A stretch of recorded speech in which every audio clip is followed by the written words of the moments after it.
ఉద్యమంలో ఇలా బతకలేకుండా నాకు మొత్తం ఇచ్చేస్తే నేను ఏమైపోవాలా? నేను నీతిగా నిజాతిగా బతుకుతున్నా, దీంట్లో నన్ను బతకలేకుండా చేసిరు అనుకోనా? నేను ఎక్కడ ఇప్పుడు ఆల్రెడీ ఒక ఉద్యమ నాయకుడు టీయూసీఐ నాయకుడిని నేను ఆల్రెడీ. నేను ఎంతవరకు చెప్పాలో అంతవరకు చెప్తున్నా. నా పర్సనల్ ప్రాబ్లం చెప్పిన ఆల్రెడీ ఇంతవరకు. రేపు ఆల్రెడీ ఇప్పుడు మీ బీజేపీ వాళ్ళు అక్కడ వాళ్ళు దండ చేశారు కదా, అసెంబ్లీ ముట్టడి చేశారు, వాళ్ళని అరెస్ట్ చేసేసి మీ డిపార్ట్మెంట్తో తీసుకొని పోయినారు. ఆల్రెడీ అరెస్ట్ చేశాడు. అది రాజకీయం తర్వాత ముచ్చట. మా ఆటో డ్రైవర్ల దగ్గరకు వచ్చేసి మా ఆటో డ్రైవర్ల అసెంబ్లీ ముట్టడి గిట్ట మేము దేశం అనుకోవాలా? మీ డిపార్ట్మెంట్ మీ లా అండ్ ఆర్డర్ ఎప్పుడు ఆపలేడా? ఇది మాత్రం సత్యం, ఇది మాత్రం ఫుల్ అనుభవం ఉంది నాకు. నేను చెప్తున్నా ఆల్రెడీ. నేను ఇంతకుముందు మాది గవర్నమెంట్ ఎంప్లాయీ కాబట్టి చెప్తున్నా మర్యాదగా మా బతుకు మా బతకని అని మమ్మల్ని విజయకండి. మీ గవర్నమెంట్ ఎంత చేస్తారు? అప్పుడు మీ చంద్రబాబు నాయుడు ఉన్నప్పుడు మీరు ఉన్నప్పుడే మా కంపెనీ లాభం చేశారు. నేను ఏదో పోలేను. మళ్ళీ మీరు ఇక్కడ వచ్చారు, మీరు సీఎం అయ్యారు. మళ్ళీ ఈ బతుకు మీద మళ్ళీ దెబ్బ కొడుతుంది మీరు. Okay right. వీళ్ళకైతే అందులో మేము ఉద్యమిస్తే ఎక్కడ ఏమీ ఆపలేరు. ఇది మాత్రం హెచ్చరిస్తున్నాం. నేను మాట్లాడి రాదు కానీ ఇంకా మాట్లాడిస్తాను. ఆల్రెడీ చూస్తామన్నా ఇంకా ఓకే ఉంది మా దగ్గర, ఇంకా ఓకేతో ఉన్నాము. ఇది గిట్ట మా పొట్టలు గిట్ట ఇప్పుడు కొట్టుంది కదా, కొట్టుండి ఎంతవరకు కొట్టుంది. మాకు 12,000 ఇస్తాం, మాకు ఇస్తే మా ఆశలు చేసి అవి గోల్మాలు చేసేసి మీరు రాజకీయం మీరు చేస్తుంది కదా, చేయి ఎంతవరకు చేస్తారు? మా ఓకే నశించిందంటే మాత్రం మిమ్మల్ని గవర్నమెంట్ ఎవ్వరు అమ్మలేదు. ఇది మాత్రం సత్యం గ్యారెంటీ. డబ్బులు శ్రీనివాచారి నేను ఇన్నే ఉంటా విజయనగర్లో జవహర్ టీఎస్ఎన్ నా రాజకీయ ఆటో స్టాండ్. నేను ఈసీ నంబర్ని టీయూసీఐ నాయకుడిని. ఎస్ మాట్లాడాలి.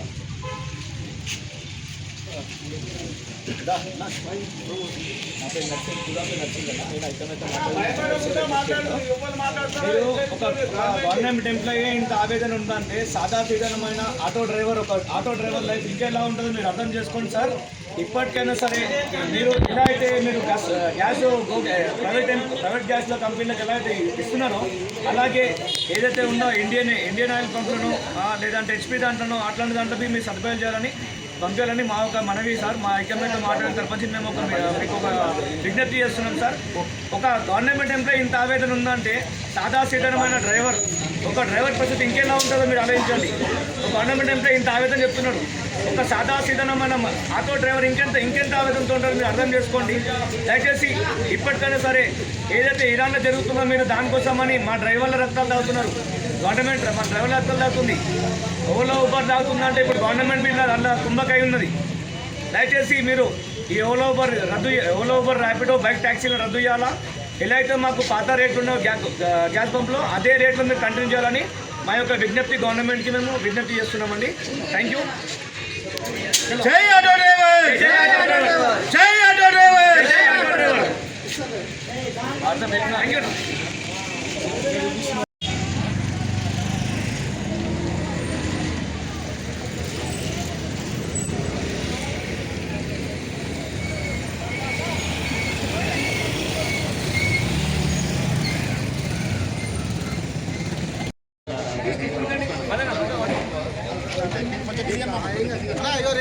రేట్ కూడా మెయిన్ రేట్ కనిపించాలా?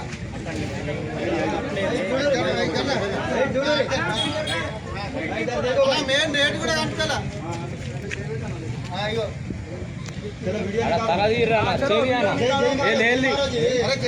జై ఆటో డ్రైవర్, జై ఆటో డ్రైవర్, జై ఆటో డ్రైవర్. పెంచిన రేట్లు వెంటనే తగ్గించాలి, పెంచిన రేట్లు వెంటనే తగ్గించాలి, పెంచిన రేట్లు వెంటనే తగ్గించాలి. ఇవాళ రోజు గ్యాస్ ధర పెరగడానికి గవర్నమెంట్ కారణం. ఎక్కడో వారికి ఇక్కడ మాకు సంబంధించింది కానే కాదు. ఇక్కడ పెట్రోల్ రేట్ పెరగలేదు, డీజిల్ రేట్ పెరగలేదు. పెరిగింది ఒకటే ఆటో డ్రైవర్ని చంపడానికి పెంచడానికి చూస్తున్నట్టున్నారు వీళ్ళంతా. మీటర్ రేటు పెరగలేదు. ఆటో బైక్ ట్యాక్సీ అసలు మొత్తానికే వద్దాలనుకుంటున్నాం.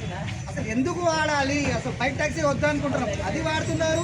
ఫ్రీ బస్సు సొంతంగా మేము కొనుక్కున్న బండ్లకు కూడా విలువ లేకుండా అయిపోయింది. డ్రైవర్లతో పరిశాని, అటు ఇంటోళ్ళతో పరిశాని. ఇటు రోడ్ పైన వస్తే ట్రాఫిక్ పరిశాని, కస్టమర్ని ఎక్స్ట్రా అమౌంట్ అడిగితే ఎందుకు ఇవ్వాలి అంటున్నారు. 57 రూపాయలు ఉండే గ్యాస్ ఇవాళ రోజు 92 రూపాయలు. గవర్నమెంట్ దాంట్లో మనకు 67 రూపాయలు ఉండే, అటువంటి దానికి ఇవాళ రోజు మనకు గ్యాస్ రాకుండా చేస్తుంది గవర్నమెంట్. మా గవర్నమెంట్ ఏ సహకారం చేస్తుందని ఉండే యూనియన్ లీడర్స్ ఎక్కడ పోయినరు, ఉన్నారా లేరా? అసలు 26 యూనియన్లు అనుకుంటున్నారు అవసరానికి, వాళ్ళ అవసరం మమ్మల్ని వాడుకుంటున్నారు.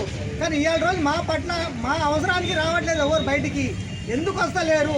వాళ్ళకు గవర్నమెంట్ తోటి ఏమైనా సంబంధం ఉందా? ఫ్రీ బస్కి సంబంధం లేనప్పుడు మాతోటి కొట్లాడడానికి ముందుకు వస్తలేరు. మళ్ళీ ఇవాళ రోజు ఫ్రీ బస్ ఒకటి, ఇవాళ రోజు గ్యాస్ పెరిగింది. గ్యాస్ పెరిగినందుకు ఒక్క యూనియన్ సగా పట్టించుకుంటలేదు.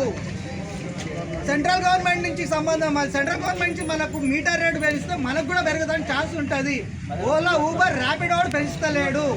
నైటు ఏ రోజు రాత్రి పొద్దున మధ్యాహ్నం ఎప్పుడు పడితే అప్పుడు మన ఇష్టం వచ్చిన రేటు అనేది ఒకటే రేటు ఉండాలి ఎప్పటికీ. వర్షం పడితే ఒక రేటు, వర్షం తగ్గినాక ఒక రేటు, ఆటోలు ఎక్కువ ఉంటే ఒక రేటు, తక్కువ ఉంటే ఒక రేటు, అట్లా కాకుండా ఎప్పటికీ ఒకటే రేటు ఉండాలి. మినిమం 50 రూపాయలు, కిలోమీటర్కి 15 రూపాయలు ఉండాలి అని మేము కోరుకుంటున్నాము. మాకు సహకరిస్తారని మేము గవర్నమెంట్ని కోరుకుంటున్నాము. కిలోమీటర్ 30 రూపాయలు అంటే ఇయ్యరన్నా, కనీసం గవర్నమెంట్ కూడా మన గురించి ఆలోచిస్తుంది. కానీ ఎందుకంటే ఆర్టీసీ బస్సు మరి ఫ్రీ బస్సు తేలిపోతే మినిమం 30 రూపాయలు వాళ్ళ కిలోమీటర్కి.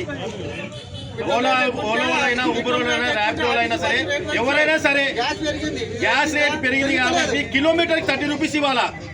ప్రతి ఒక్క కస్టమర్ అంటారు ఓలా ఊబర్లో ఏం రేట్ వచ్చిందో అదే ఇస్తాము, మేము ఎందుకు పెంచాలంటారు. బయట టిఫిన్ చేయాలంటే 50 రూపాయలు అయిపోయింది, మినిమం 50 రూపాయలు. ఛాయ్ తాగాలంటే 18 రూపాయలు. ఒక ఆటో డ్రైవర్ పొద్దున్న సాయంత్రం కష్టపడితే వాడు టిఫిన్ ఏం చేస్తాడు, లంచ్ ఏం చేస్తాడు, ఛాయ్ ఏం తాగుతాడు, వాడి ఖర్చులు ఏం వెళ్తే ఇంటికి వెళ్ళిన భార్య పిల్లలకి ఏం పెట్టుకుంటాడు. ఇవన్నీ ఆలోచించి గవర్నమెంట్ దృష్టికి తీసుకెళ్లాలని మా యొక్క చిన్న మనవి.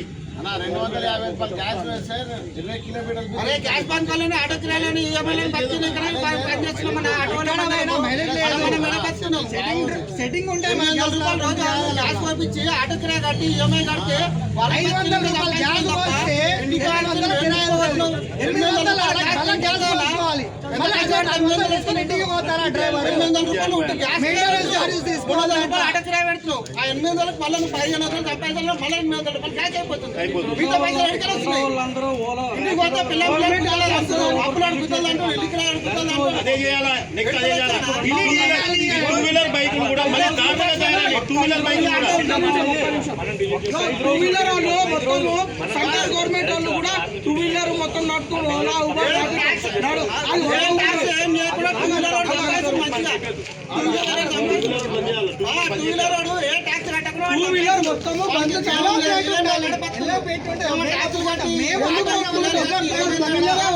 పర్మిషన్ లేదు అసలు. ఎట్లిస్తారు? స్టేట్ నుంచి వచ్చింది అది పర్మిషన్. ఇప్పుడు మనం ఇంత పర్సన్ ఎత్తామా ఆడ పోయిన ఆడ పిక్కలు కొట్టుకుని కదా బుకింగ్ చేసుకొని తెంగేసింది. మనం మీరు ఇంత పర్సన్ ఎత్తున్నాం మా గ్యాస్ కోసం ఆడ వచ్చిన లోపల గవర్నమెంట్ ఇప్పటిదాకా పిచ్చలు అవుతుంది. 2 సార్లు అవుతుంది గవర్నమెంట్ వచ్చి. ఏం చేస్తుంది ఈ గవర్నమెంట్? కాంగ్రెస్ గవర్నమెంట్ రేపు ర్యాపిడో వాళ్ళని కూడా మనం ధర్నా చేద్దాం. ర్యాపిడో ఊబర్ దగ్గర మనం కూడా ధర్నా చేద్దాం. బైకులు అన్నీ బంద్ చేద్దాం. మీరు కూడా రావాల్సింది, అందరు కలిసి కట్టుగా రావాలా. ప్రతి ఒక్క డ్రైవర్ ఆఫీస్ ధర్నా కాదు, హంగామా చేసి 2 వీలర్ మొత్తమే బ్యాండ్ అయితే మాకు సంతోషము, వేరేది ఏం లేదు. ఒక 2 వీలర్ గవర్నమెంట్ ఎంప్లాయీ కూడా ఉదయం లేవగానే 7 central government 9 o'clock 10 o'clock job అయితే వాడు ఎర్లీ మార్నింగ్ 7 o'clock రెడీ అయిపోయి జూబ్లీ బస్ స్టాండ్ కాడికి వచ్చి 9 o'clock వరకు బిజినెస్ చేస్తున్నాడు 2 వీలర్ మీద. ర్యాపిడో ఊబర్ ఆన్ చేసుకొని 9 o'clock వరకు జాబ్ చేసుకొని ఒకతను గచ్చిబౌలి పోవాల్సినోడు బాలాజీ గారు మేము ఆటోలు ధర చేస్తున్నా గచ్చిబౌలి పికప్ ఇక్కడ తీసుకొని గచ్చిబౌలి తీసుకొని పోతున్నాడు 2 వీలర్. ఆడు మళ్ళీ ఎంప్లాయ్ మళ్ళీ ఈవినింగ్ 6 o'clock రాగానే మళ్ళీ అదే కంటిన్యూ చేస్తున్నాడు. దీనివల్ల వెంబటే 2 వీలర్స్ బంద్ చేయాలని చెప్పేసి గవర్నమెంట్ కోరుకుంటున్నాం. 2 వీలర్ బంద్ కావాలి. పెట్రోల్ గవర్నమెంట్ యాప్ అన్నారు, ఆ గవర్నమెంట్ యాప్ రావాలి, ఇమీడియట్లీ రావాలా. మొత్తము బంద్ చేసేయండి. పాత ఫస్ట్ లెక్క మొత్తం మీటర్ టు మీటర్ నడుపుకుంటాం. మీటర్ టు మీటర్ నడుపుకున్నా మాకు మీటర్ మీద ప్యాసింజరే 30 రూపాయలు, 20 రూపాయలు, 50 రూపాయలు ఎక్కువ ఇస్తాం. అదే మాకు సంతోషం. ఈ ఆపులు గీపులు ఏమొద్దు మాకు, మొత్తం తీసుకోవాలి. జై ఆటో డ్రైవర్.